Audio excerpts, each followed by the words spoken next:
ఉమ్మడి చిత్తూరు జిల్లాలో వైసీపీ నేతలు అప్పట్లో నోటికి పని చెప్తూ ప్రత్యర్థులపై తెగ చెలరేగిపోయేవారు. ఒకరు సీరియస్గా విమర్శలు గుప్పిస్తే మరొకరు వెటకారం జోడించి విపక్ష నేతలపై ఆరోపణలు చేసేసేవారు. ప్రతిసారి పరిధి దాటి ప్రత్యర్థులపై విమర్శల బాణాలు గుప్పిస్తూ సామాన్యులు సైతం ఇదేం గోలా అనుకునే విధంగా వ్యవహరించేవారు. ఆ నాయకులు అధికారంలో ఉన్నప్పుడు అన్ని విధాలుగా స్థిరపడ్డారు. అయితే గత 3 నెలలుగా ఎవరూ ఇప్పుడు నోరు మెదపడం లేదు. అప్పుడంత హడావుడి చేసిన బ్యాచ్ ఇప్పుడు ఎందుకంత సైలెంట్ అయిపోయింది? పాత కేసులు తిరగతోడుతూ ఉండడంతో పార్టీ వారు ఇబ్బందులు పడుతున్నా మాజీలంతా తమకెందుకులే అన్నట్లు వ్యవహరిస్తూ ఉండడంతో వైసీపీ కేడర్లో ఇప్పుడు ఆగ్రహం కట్టలు తెంచుకుంటోంది. దీంతో సోషల్ మీడియాలో తమ నేతలను వారే టార్గెట్ చేస్తూ ఉండడం ఇప్పుడు జిల్లాలో హాట్ టాపిక్గా మారింది. ఇది ఇవాల్టి స్పాట్లైట్. నమస్తే.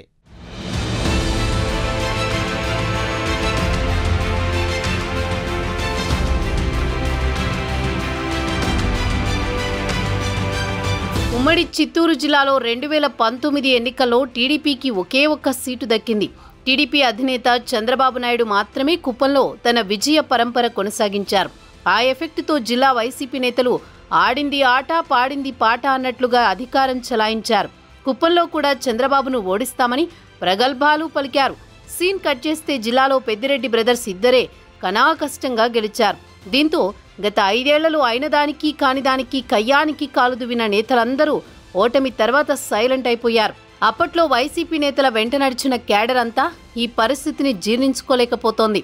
అధికారం ఉన్నన్నాళ్లు ఎంజాయ్ చేసి ఇప్పుడు తమను గాలికి వదిలేశారని వైసీపీ శ్రేణులు నాయకులపై మండిపడుతున్నారు. ఓవైపు విజయవాడ వరదలు, అక్కడ జరుగుతున్న సహాయక చర్యలపై వైసీపీ అధ్యక్షుడు జగన్ విమర్శల మీద విమర్శలు గుప్పిస్తున్నారు. బెజవాడకు 2 సార్లు వచ్చి వెళ్లిన ఆయన ప్రభుత్వంపై దుమ్మెత్తి పోశారు.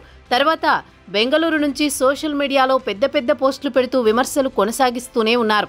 అయినా గానీ జిల్లాలోని జగన్ పరివారం మాత్రం అసలు దేనిపై నోరు మెదపడం లేదు.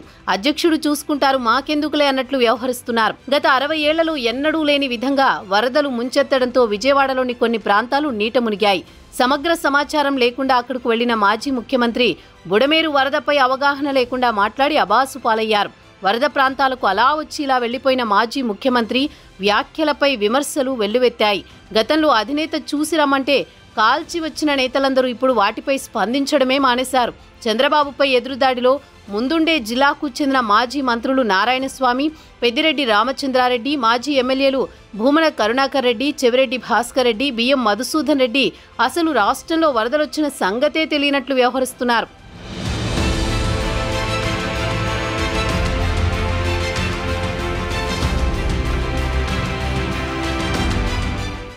మదనపల్లి సబ్ కలెక్టర్ కార్యాలయంలో ఫైల్స్ దగ్ధమైనప్పటి నుంచి వైసీపీ లీడర్స్ ఎవరూ పొలిటికల్ స్క్రీన్పై కనిపించడం లేదు. ఆఖరికి జిల్లా పార్టీకి పెద్ద దిక్కుగా పెత్తనం చేసిన మాజీ మంత్రి పెద్దిరెడ్డి సైతం మౌనవ్రతం పాటిస్తున్నారు. పెద్దిరెడ్డిపై అవినీతి ఆరోపణల తీవ్రత రోజురోజుకు తీవ్రమవుతున్నా ఆయన స్పందించడం లేదు. మొన్నెప్పుడో ఆగస్టు 15న బయట కనిపించిన ఆయన తనపై వస్తున్న ఆరోపణలన్నీ అసత్యాలని, అబద్ధాలని, పరువు నష్టం దావా వేస్తానని, రాష్ట్రంలో శాంతి భద్రతలు క్షీణించాయని విమర్శించారు. బెజవాడ వరదలపై స్పందించాల్సిన జిల్లా నేతలు కొడాలి నాని, వల్లభనేని వంశీ ఎక్కడున్నారో ఎవరికీ తెలియడం లేదు. వరద ప్రాంతాలకు వెళ్లకుండా ఇక ఎప్పటిలానే ఫైర్ అయ్యారు మాజీ మంత్రి రోజా. చంద్రబాబు, పవన్, లోకేష్పై తనదైన శైలిలో విమర్శలు గుప్పించారు. అయితే వారిపై రోజా చేసిన వ్యాఖ్యలు పార్టీకి మైనస్గా మారాయని వైసీపీ శ్రేణులు మండిపడుతున్నాయి. పవన్ కళ్యాణ్ ఏమయ్యారని ప్రశ్నిస్తూ లోకేష్ హైదరాబాద్లో కాలక్షేపం చేస్తున్నారని రోజా కామెంట్ చేశారు. అయితే రోజా విడుదల చేసిన వీడియోకు వరదల్లో తిరుగుతున్న చంద్రబాబు, లోకేష్ వీడియోలను, సమీక్షల్లో పాల్గొంటున్న పవన్ కళ్యాణ్ వీడియోలను ట్యాగ్ చేసి కూటమి క్యాడర్ వైరల్ చేస్తోంది. వైసీపీ వాళ్లకి ఓటమి తర్వాత కళ్లు కూడా కనిపించకుండా పోయాయని టీడీపీ, జనసేన శ్రేణులు సెటైర్లు విసురుతుండడంతో కౌంటర్ ఇవ్వలేక వైసీపీ సోషల్ మీడియా వింగ్ సతమతమవుతోందట.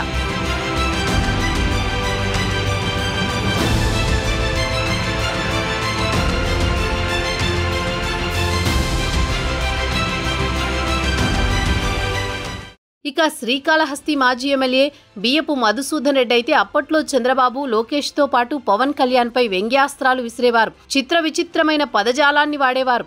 అయితే ప్రస్తుతం ఆయన నియోజకవర్గంలో కేవలం వైఎస్ జయంతి వర్ధంతి రోజు మాత్రమే కనిపించారు. ఎన్నికల ముందు ఆయన కోసం వాలంటీర్లు రాజీనామాలు సైతం చేసి పనిచేశారు. కనీసం ఇప్పుడు వారి గురించి కూడా ఆయన మాట్లాడడం లేదు. అధినేత జగన్కి నమ్మిన బంటు అని చెప్పుకునే మధుసూదన్ రెడ్డి పూర్తిగా సైలెంట్ మోడ్లోకి వెళ్లిపోయారు.